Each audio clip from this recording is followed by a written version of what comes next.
Assalamualaikum, hai semua, apa khabar korang? Terima kasih sebab sudah klik video ini dan jangan lupa untuk tekan tombol subscribe. Kembali lagi bersama saya AA berbagi info dan kisah menarik. Oh, sebelum tu jangan lupa tekan tombol subscribe, tekan loncengnya juga.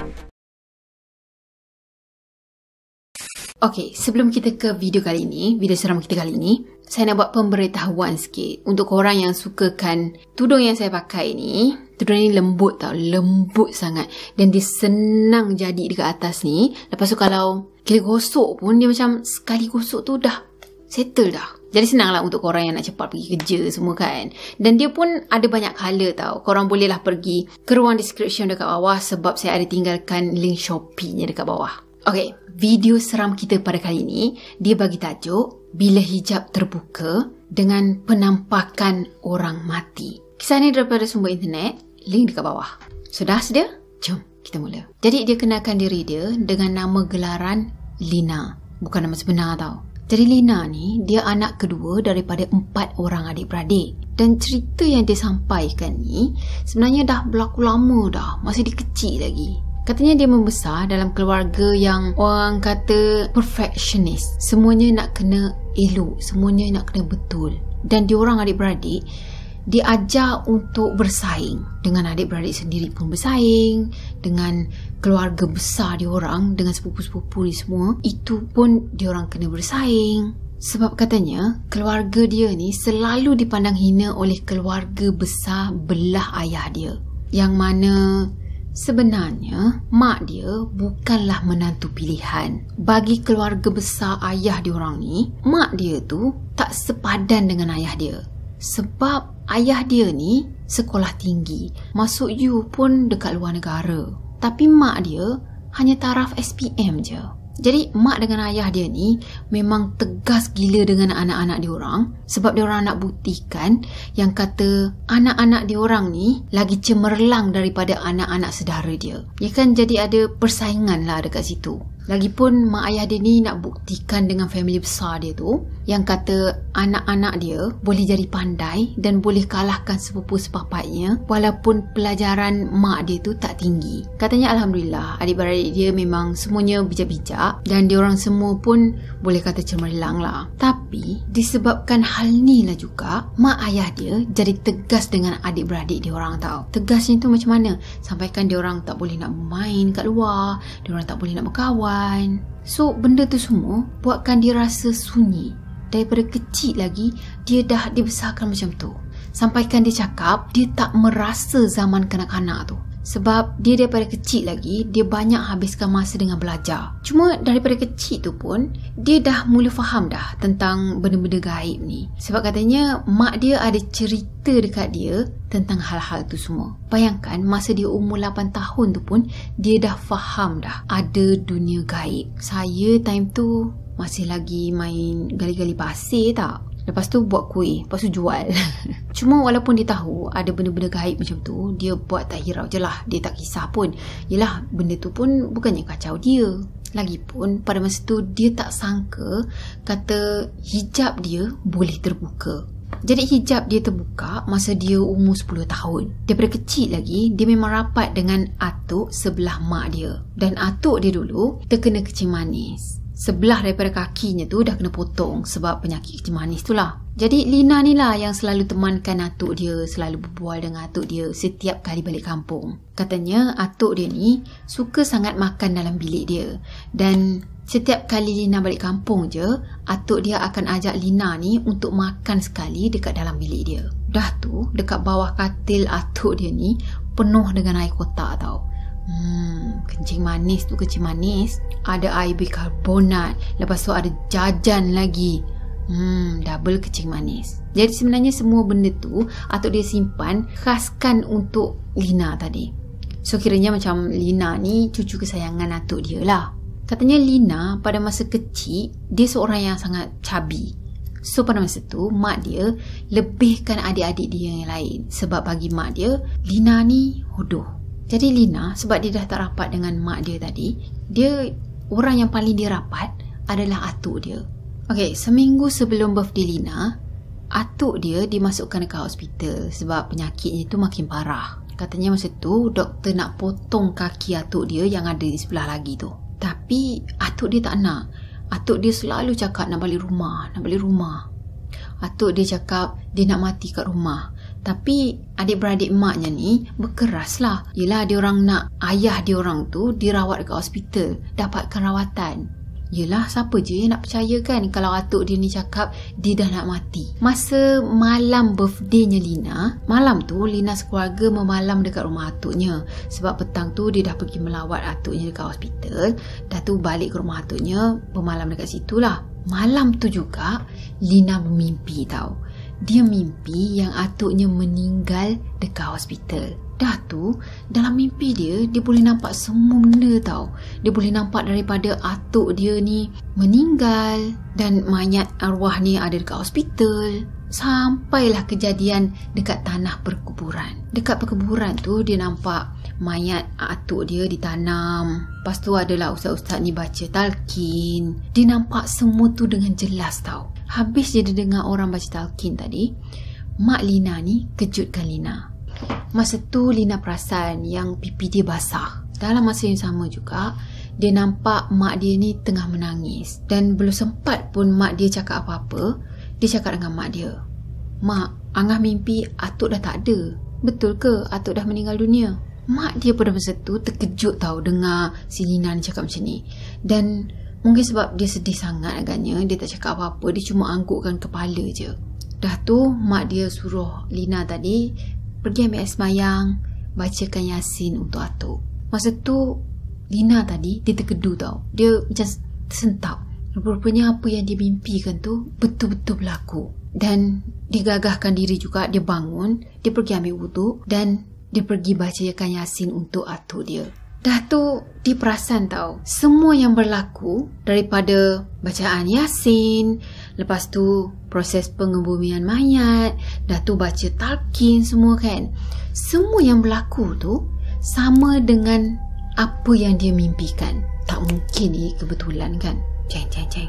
Yang peliknya, setiap orang yang datang pada masa tu semuanya sama dengan apa yang dia mimpikan. Dah tu lokasi orang ni ada kat sini, orang tu ada kat situ, itu pun sama. Dan lokasi tanah kubur tu sendiri pun sama sebiji. Memang bukan kebetulan lah. Malam lepas pengebumian arwah tu, atuk dia datang dalam mimpi. Arwah ni pesan, kata dia kena jaga family dia elok-elok sebab ramai sangat yang dengki. Dah tu arwah ni cakap dia akan datang setiap malam Jumaat untuk melawat Lina. Dan atuk dia pesan lagi, jangan lupa solat, jangan tinggal solat. Dan dia cakap yang kata Lina je yang boleh jaga family dia daripada tipu muslihat manusia. Esoknya tu Lina dapat tahu yang kata atuk dia ni meninggal dunia pada waktu dan hari yang betul-betul sama sebiji dengan waktu kelahiran Lina ni. Tepat-tepat masa azan subuh berkumandang. Okey, 2 hari lepas Lina mimpi tadi, Lina turun rumah bawah. Katanya rumah atuk dia ni ada 2 tingkat. Cuma rumah bawah tu jarang sangat ada orang guna kecuali ada tetamu. Bilik-bilik, dapur semuanya sebelah atas. Sebab katanya rumah atuk dia ni ada dekat atas bukit macam tu. So rumah yang dia bina tu betul-betul macam bentuk bukit lah. Jadi pada masa tu dia pergi dekat rumah bawah tadi. Katanya dia nak pergi cari sepupu dia. Tapi bila dah cari-cari dekat area situ, tapi sepupunya macam tak nampak pun kelibat sepupu dia. So dia pun naiklah balik. Masa tengah naik tangga tu, dia ada terdengar bunyi suara tau. Suara tu adalah suara seorang lelaki. Dan lelaki tu bagi salam dekat dia. Dia pun macam terkejut lah kan. Dia pusing belakang untuk tengok, tapi tak ada orang. Dah tu dia pandang dekat tingkat atas, pun tak ada orang juga. Jadi dia pun buat bodoh je lah. Sebab dia fikir mungkin dia berhalusinasi tak. Jadi satu hari tu dia dah tak fikir dah kata ada apa, dia kena usik ke apa. Sampailah petang tu waktu dia nak mandi. Time tu diorang dah siap-siap nak balik rumah lah. Sebab ayahnya suruh mandi dulu, lepas tu siap-siap, lepas tu bertolak balik. Masa dah masuk ke dalam bilik air tu, dia dengar lagi suara orang berbisik tau. Suara tu pun bagi salam juga. Cuma bukan lagi suara lelaki, tapi suara perempuan. Padahal masa tu memang dia seorang-seorang ada dekat area situ. Lina ni pula jenis yang berani lah sikit. Mungkin pada masa tu dia macam bengang dengan benda tu kan. Yelah, dia kan nak mandi, tiba-tiba je boleh bagi salam lah, nak usik lah, nak mengintip lah apa. Katanya tak kisahlah benda tu bunyian ke, jin ke, iblis ke. Malu kot sebab dia tengah mandi sekarang ni. Jadi dia pun pergi tengking benda tu. Dia cakap, aku tak tahu siapa kau atau dari mana kau datang atau asal kau tiba-tiba ada dalam bilik air dengan aku. Yang aku tahu, sekarang ni aku nak mandi. Kau berambus keluar sekarang. Habis dia cakap macam tu, tiba-tiba je dia rasa macam ada satu tiupan angin yang agak kuat jugalah datang ke arah dia macam tu. Dan seolah-olah benda tu melanggar dia pergi ke arah pintu bilik air, sampaikan bergegar pintu bilik air tu tau. Dah, dia pun terus sambung mandi dan bersiap untuk balik. Berani dia memang. Berani. Tak ada perkataan yang boleh menggambarkan keberanian dia tu melainkan berani. Macam pelik je.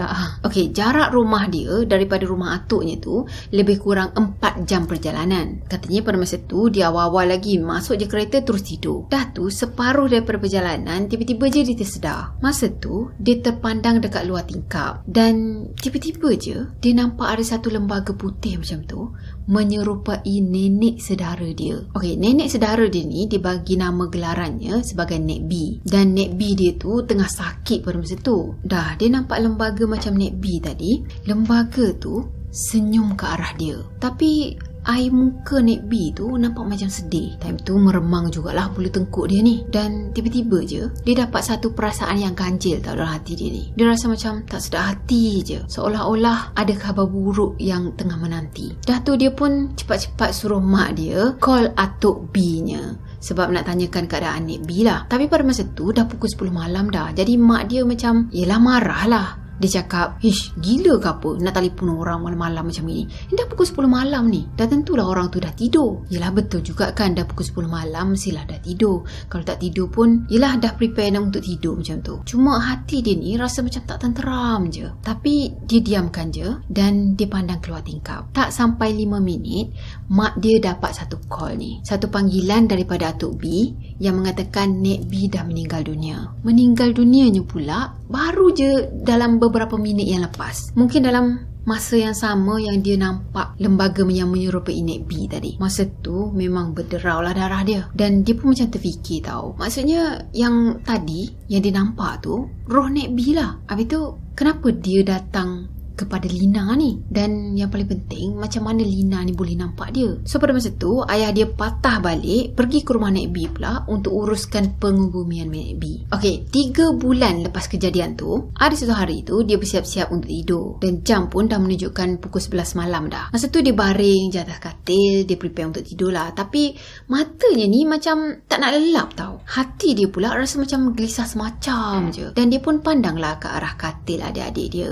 Dia nampak macam adik dia ni macam sedap je tidur, tapi dia tak boleh nak lelap. Dia pun paksa juga nak tidur juga. Dia pejamkan mata, paksa tidur kan. Dah tu hampir-hampir dia terlelap macam itu. Tiba-tiba je dia terdengar ada bunyi loceng tau. Makin lama makin kuat loceng tu. Makin lama makin kuat. Bunyinya ting, ting, ting, ting. Saya cakap ting tu sebab dia tulis ting, ting, ting kan.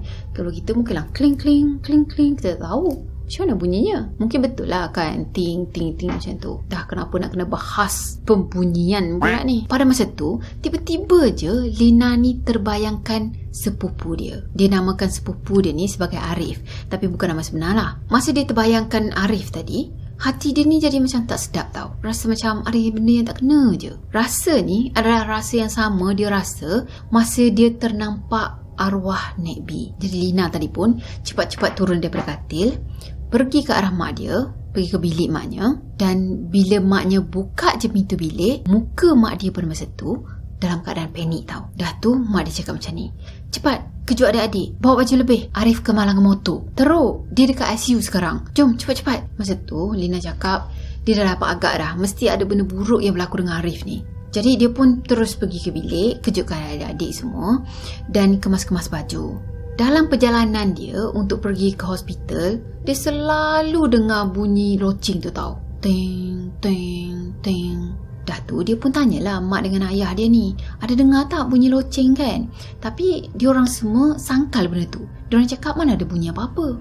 Dan separuh perjalanan, bunyi loceng tadi pun hilang. Dah tu 5 minit lepas tu benda yang sama berlaku masa Nek B meninggal. Dia kan ada dalam kereta masa tu kan, dalam perjalanan, dan bila dia pandang je dekat luar tingkap, dia nampak roh arwah Arif. Tapi katanya roh arwah Arif ni senyum dalam keadaan gembira. Dah tu lama kelamaan rohnya tu menghilang. Lina tadi dia terus sedekahkan Al-Fatihah untuk Arif, dan dia pun bagi tahulah mak dengan ayah dia kan yang Arif dah meninggal. Tapi mak dengan ayah dia tak percaya dan dimarah dengan Lina ni. Hish, kenapa cakap macam tu?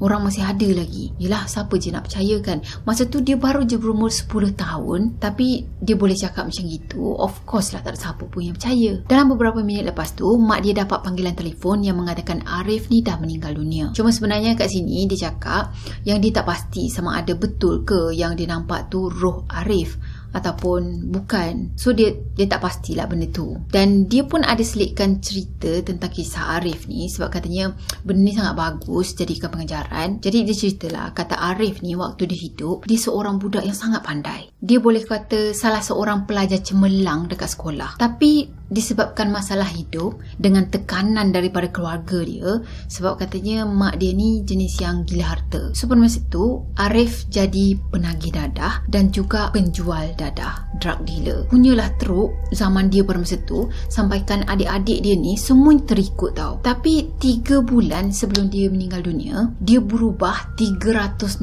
darjah. Dia tinggalkan semua najis dadah tu dan dia ambil keputusan untuk putus dengan girlfriend dia secara damai. Dah tu dia banyakkan solat, dia mengaji, dan juga dia berazam untuk bawa balik adik-adik dia tadi ke pangkal jalan. Dia dah tak nak dah keluarga dia tu berguluman dengan najis dadah. Tapi sayangnya dia tak sempat nak bawa adik-adik dia ni kembali ke pangkal jalan sebab dia yang meninggal dulu. Katanya mungkin sebab tu apa yang dia nampak, yang roh Arif tadi tersenyum dengan gembira. Sebab yelah, dia sempat bertaubat sebelum dia meninggal. Jadi dia pesan kat sini, walaupun kita banyak sangat buat dosa, tak semestinya kita tak boleh nak bertaubat kan. Dan tak semestinya kita nampak seseorang tu macam image dia jahat, lepas tu kita tahu perangai dia buruk semua kan. Tak semestinya dia tu bukan ahli syurga. Jadi selagi nyawa kita ni tak diambil, bertaubatlah. InsyaAllah kita masih lagi diterima oleh Allah Subhanahu Wa Taala. Itu dia punya pesan. And okay, sebenarnya banyak lagi tahu dia punya pengalaman ni. Cuma dia ceritakan dalam part yang lain dan saya akan cuba cari, sebab katanya dia ada pengalaman untuk melihat, merasa ancaman sihir yang mana sama dengan nasihat atuk dia tadi. Dah tu dia ada pengalaman dengan Saka Puteri Bugis. Memang wow lah kan. Dah tu ada juga jin yang cuba untuk berkawan dengan dia, untuk berdamping dengan dia. Of course lah, biasanya kalau seseorang yang sensitif macam tu, mestilah ada yang nak berkawan lah apa kan. Kau boleh nampak aku, jomlah kita berkawan. Macam tu lah. Alhamdulillah saya tak nampak. Alhamdulillah. Okey lah, saya rasa sampai di sini untuk video kali ini. Saya harap korang sukakan video ni. Dan macam biasa, kalau korang sukakan video ni, jangan lupa untuk tekan tombol like, comment, share dan juga subscribe. Jumpa lagi di next video. Bye bye. Assalamualaikum warahmatullahi wabarakatuh. Bye bye.